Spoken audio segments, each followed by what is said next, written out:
बिछी डोल गई बीचे अंगनवा में बिछी डोल अंगना में बिछे डोल गई बिछे डोल गई बीचे अंगनवा में बिछे डोल गई बिछे डोल गई बीचे अंगनवा में बिछी डोल गई।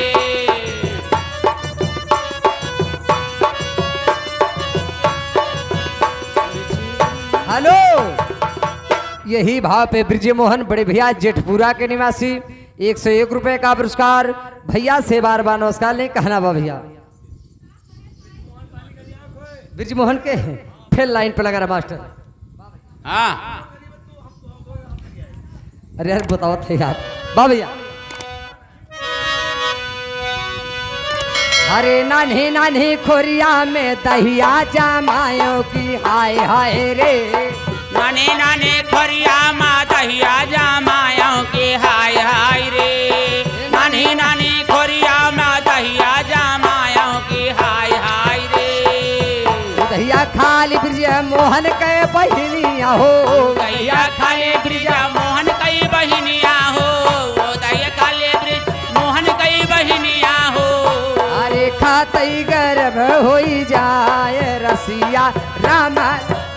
अरे खातई गर्भ होई जाय रसिया राम लाला। खातई गर्भ होई जाय रसिया राम लाला। खातई गर्भ होई जाय राम लाला।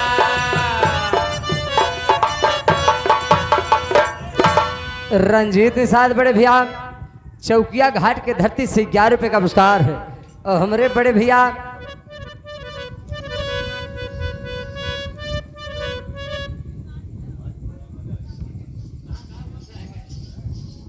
अच्छा 11 रुपए का पुरस्कार बा, लेकिन कहना भैया ऊ दहिया खाली रंजीत के बहिनिया हो। उदया खाली रंजीत कई बहिनिया हो। उदया खाली रंजीत कई बहिनिया हो। अरे खातई गर्भ होई जाए रसिया। अरे खातई गर्भ होई जाय रसिया राम लाला। खातई गर्भ होई जाय रसिया राम लाला। खातई गर्भ होई जाय रसिया राम लाला। यही भाव पे अशोक कुमार निषाद बड़े भैया जो भी टंडेल बम्बई के प्लम्बर हुए रविंदर भैया के तरफ से 11 रुपए का पुरस्कार बा। भैया से बार बार पुरस्कार बा। लेकिन अब देखा गाड़ी समार मुंह के नहायला है। कहना है मास्टर जी अरे हे कई के करारी यारी आया जगता में भूली गया नरतन पाए। कई के करार यार आया जगत में भूले गया नरतनवा में। कई के करार यार आया जगत में भूले गया नरतनवा ना। कई के करार यार आया जगत में भूले गया नरतनवा ना। यही भाव पे श्री अशोक कुमार बड़े भैया की तरफ से 11 रुपए का पुरस्कार।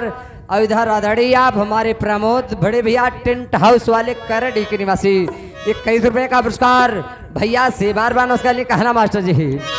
अरे हे कई के करार यारी आया जगता में भूली गया नरतन पाए। कई के करार यार आया जगत में भूले गया नरतनवा ना। कई के करार यार आया जगत में भूले गया नरतनवा ना।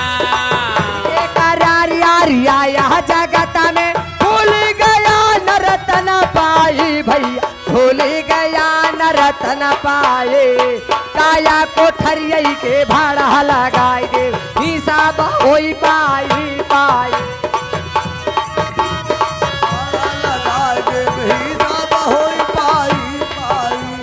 काया कोठरिया के भाड़ा लगाए दे हिसाब होई पाई पाए।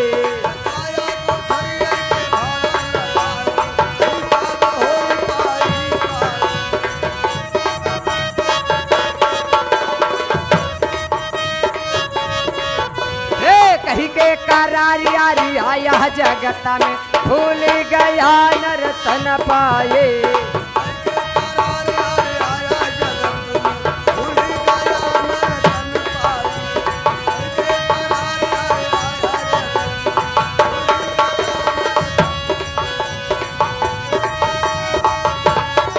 हेलो, सूर्य मणि के बड़ी भाभी की तरफ से 11 रुपए का